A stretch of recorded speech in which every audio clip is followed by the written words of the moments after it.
Scenario analysis was first pioneered by Shell in the 1970s and since then has been promoted by consultancies worldwide as a powerful tool that can help businesses prepare for every eventuality.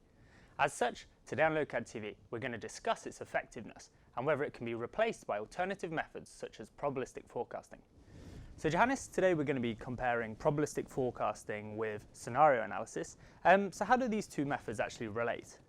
So those two methods are similar in the sense that you want to deal with uncertain futures. So because you don't know for sure what the future will be, you want to explore options. However, the way you do this exploration is, I would say, very, very different. Okay, and what we're going to be looking at today is scenario planning in a little bit more detail. Perhaps a good place to start is maybe just sort of explaining how it works and what it is. So scenario planning, I would say, is conceptually very simple. You're just saying, well, you're just doing like a what-if thought experiment. So you're saying, future is going to be like this. Let's assume that future is exactly like this. And thus, let's, based on this initial assumption, let's see how things turns out in terms of, obviously, the matters of interest, of present interest are supply chain. So let's see what happens from a supply chain perspective if this future happens to be the one future. So it's, and in a way, it's very elegant, it's very simple. And you can repeat the exercise for, and that's, I would say, the idea behind scenario planning is that instead of just saying we have one true forecast, we are going to explore several alternatives.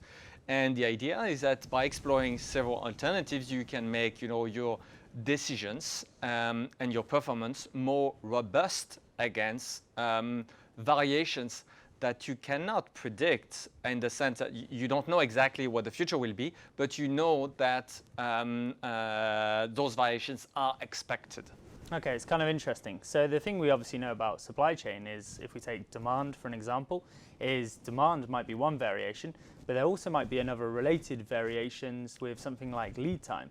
So with this method, can you combine those kind of multiple variations? So I believe that the key idea of scenario planning is that it makes things very simple by basically mentally sticking to something that is very similar to the past. So basically, it is literally saying the demand will be numerically this and that. And due to this simplicity, actually, it turned out that from a software viewpoint, because again, the thing is, supply chains are complex, thousands of products, dozens of locations. So usually, although, it's not like just scenario planning for marketing where you're just exploring a few concepts, you have to deal with all the complexity, thousands of products, thousands of SKUs, tons of locations, etc., etc. Thus, very quickly, when you think about the future, you can't just think based on your human mind. You need tools, software tools, to support these lines of thought. And then the interesting thing is with scenario planning is that from a software perspective, it's literally cut and paste. You had, your setup, your logic that is dealing with, let's say, the forecast. The classic forecast, so there is like numbers that represent this is the future and this is it. And so based on those forecasts, you can infer your decisions. And then if you want to have like an alternative scenario, it's just actually exactly the same thing. It's just like a variant. You have another forecast with maybe a bias, upward, downward. And this is it. Because you apply this bias, you can re-infer all the decisions, and then you can compare those decisions to the first set of decisions that you had for, let's say, the median scenario, the scenarios that represent your usual classic forecast. Now it's the fact that it's very easy to implement this sort of process with software, where you can just multiply scenarios, doesn't necessarily mean that it will do everything that you want. In particular, the thing is, you depend on people, experts, manual tweaks to basically adjust the scenarios. And thus, you tend to adjust scenarios according to a few simplistic variables, such as inflating or deflating future demand. But indeed, there are plenty of other areas that are also uncertain, such as lead times. But the problem becomes if you want to tweak. In theory, you could decide that you're going to create a scenario where you have like higher demand and shorter lead time, or just the opposite. But you quickly run into the fact that numerically you have tons of combination, and it becomes kind of overwhelming, because the idea with scenario analysis is that fundamentally the choice of scenarios is a very, I would say, human-driven affair. It's humans that are supposed to cherry pick those scenarios. Okay, and so kind of the alternative approach, instead of being kind of human-driven, is to take a more kind of computational approach, and that's probably where probabilistic forecasting fits in.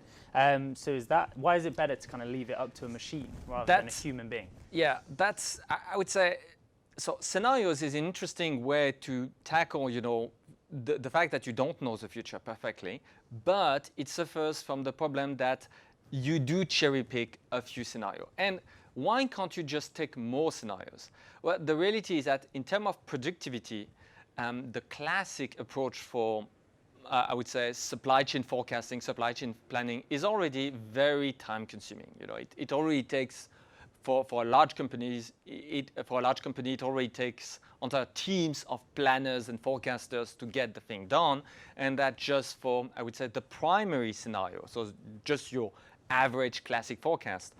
If you want to add more scenarios, it actually, you face a situation where you have like a near linear increase you need a near linear increase in manpower to just, fuel the process. And that's why, in my experience, I've seen that although there are tons of I would say, consultants, tons of vendors who advocate for, I would say, scenario-based planning, I have very rarely seen those scenarios truly used in production. I mean, yes, twice a year when the supply chain team does some kind of retreat and they want to do some team building exercise, they are going to do scenario planning, all these sort of things. But this is more like the exception rather than the norm.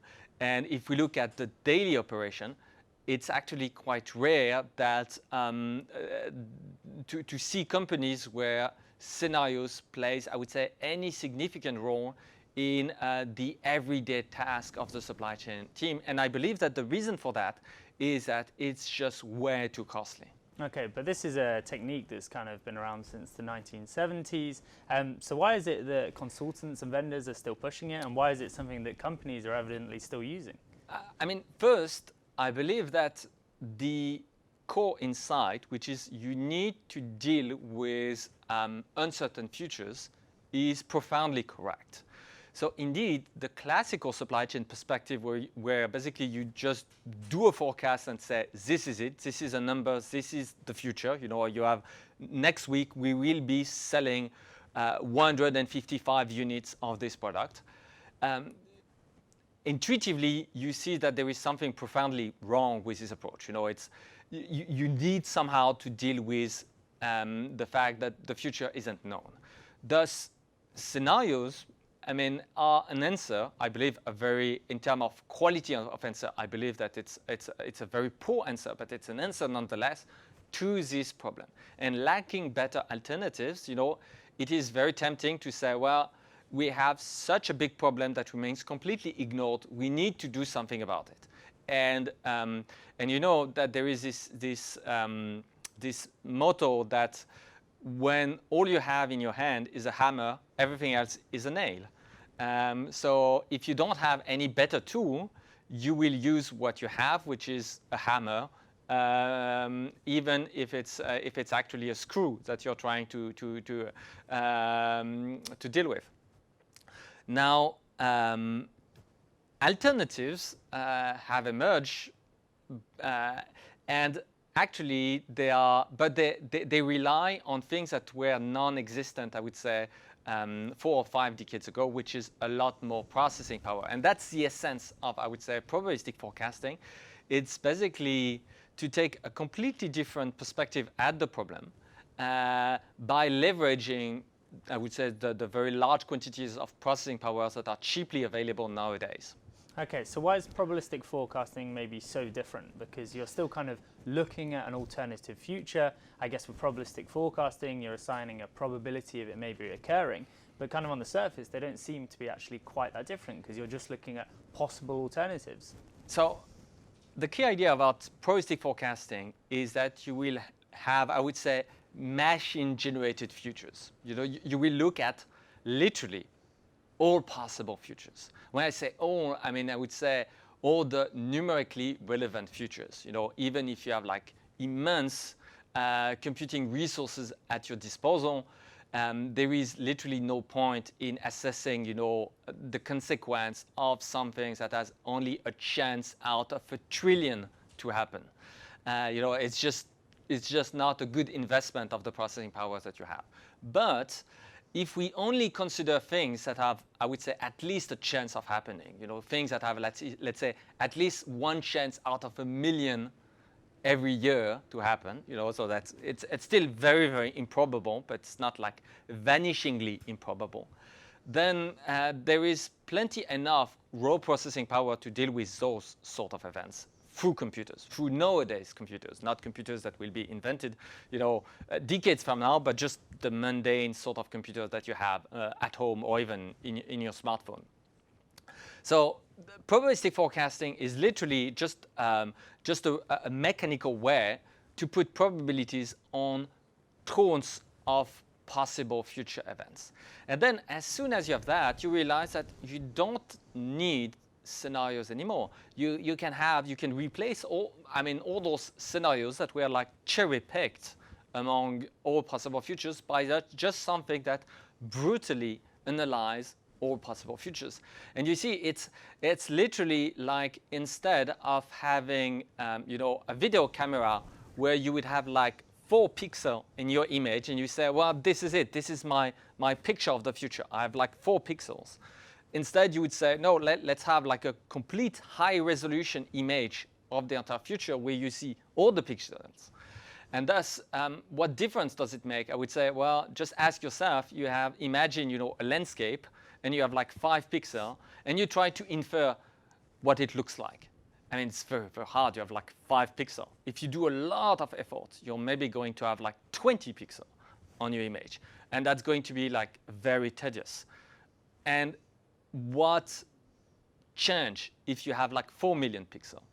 Well, what changed is that suddenly you have like a high resolution image, and actually it starts to make a lot more sense. So you see, that's where I would say, in a way, from I would say scenario-based planning to probabilistic forecasting, there is no radical shift. It's just like adding pixel to an image.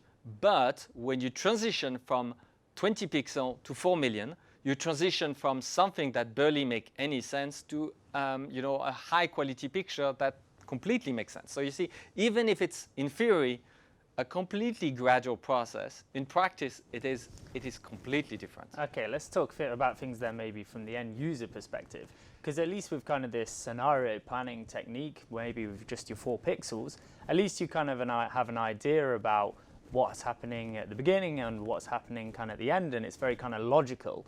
Whereas this idea of looking at a probabilistic forecast and all possible future, it's much less logical. It's much more difficult to understand. So is it easier for the end user? So I think with the scenario planning, you have an illusion of simplicity. You see, yes, you pick one scenario and you have one set of decisions that make sense for this particular scenario, and that's relatively straightforward. So far, so good. But the problem is that you look at another scenario and you get another set of decisions. And if you look at a third scenario, you get yet another set of decisions. And now you would say, well, what are you going to do with all those decisions that can be and that are, in practice, completely inconsistent? The naive answer would say, well, you just have to make some kind of an average. But why would the average be, relevant? Just to give you an example, imagine that you have a store that is selling books, for schools. And the majority of your clients are just, parents who have one child, and they just want one copy of the book.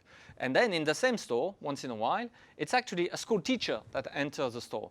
And the school teacher, he actually wants 30 copies of the books. So question is, does it make sense to have a stock of 5 copies in the book, in the store for a given book? The answer is, if you only want to serve the parents that once in a while walk into the store, yes, 5 copies might be enough. If you want to serve the teachers, then you need probably 35 copies of the book. You will need 30 to serve the teacher and then 5 more to serve the parents. But if you average and you say, 25 should be enough, no, 25 is kind of bad, because it's way more than what you need for the parents, and it's still not sufficient for the teacher. So you see, averaging usually doesn't really make sense. And if you have non-linearities like MOQs, minimal order quantity extra, it doesn't work out. So basically, you have an appearance of simplicity when you look at those scenarios, where you pick one scenario and say, well, there is a simple solution here. You pick another scenario, you have another simple solution. But then you end up with the problem of how do you reconciliate all those scenarios. And the reality is, well, the traditional approach is just to pour even more manpower to the problem. So you see, you already had something that was literally super intensive in terms of manpower. Every single scenario, you need more planners, more forecasters. But then you're creating another problem, which is you now need another team to just reconciliate all the stuff.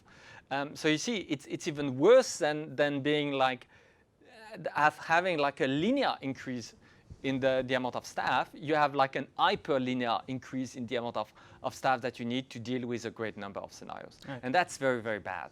And I think maybe one of the benefits of scenario planning was, you mentioned it's just a case of copying and pasting a bit of logic, and that from an implementation perspective, it's just about throwing more resource at it. So does that mean that the implementation of a probabilistic forecasting kind of approach is much more challenging, and that's why companies aren't so interested in it? I mean, for as a software vendor, absolutely yes. I mean, literally, imagine you're a supply chain software vendor, and what you do is that you've engineered, some kind of supply chain forecasting and planning system. It means that at the very least, from the classical perspective, your system is able to manage a classic forecast. So it's able to assign, a daily, weekly, or monthly quantity for X period ahead for any single SKU or products. This is what a classical forecasting product looks like. Thus, you have everything in place to manage one future and say, this is it. This is the future. This is how things will happen. Now, if you want to transition towards scenario planning, you only have to basically say, well, I'm just going to manage, a second instance of this future, and I'm just going to refer to that as a second scenario. In terms of logic, in terms of code, it's literally the exact same code, where you just need to add one extra dimension, which is the scenario dimension, and then this is it. You already have your scenario planning system in place. But there is a catch. The catch is that you've not done anything to reconciliate the results that emerge from those scenarios. But the reality is that companies are usually not going to realize, that they actually face this problem until they actually implement the system and they run into all the sort of edge cases where you cannot average the results given by various scenarios, where it's actually nonsensical to average the results. So if you do like toy examples, and the vendor will be quite good, I mean, first, the interest of the vendor, it's very cheap to implement. So why not, implement a feature that is cheap and that looks cool during the demos? Plus, when you do like a very simple pilot, chances are that you will not run into, I would say, the edge cases that I've just described, and thus averaging the scenario will luckily work for you.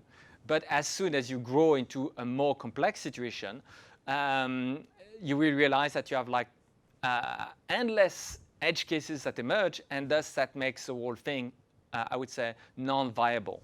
But at this point, I would say the vendor is already happy because the vendor has already been paid. You know that there is all the wrong incentive in place on how do you pay your supply chain software vendor that we discussed in the previous episode.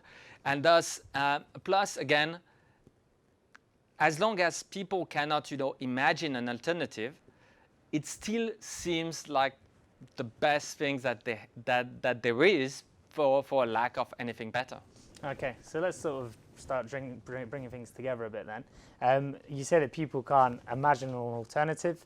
Now we're kind of in a position where there is an alternative, and with kind of the computational power that we have, there is an alternative method. So can you see something such as scenario analysis kind of dying out at some point? Yes, I mean, although frankly there is still a long way ahead for Lokad to just evangelize quite literally the rest of the world on that. And the problem is not the probabilistic forecast per se, because the idea that you're going to have like many scenarios with probabilities is relatively straightforward, and it feels like a very natural extension of the scenario approach, just with many scenarios, just like adding pixels, to an image, where the quantity would be like the probability. So instead of the color, you could think of this is my scenario, and it's a probability assigned to this scenario. But the problem is that once you have all those possible futures, you need to think of ways to completely automate the reconciliation between all those possible futures. And that's where things start to become really tricky and bizarre.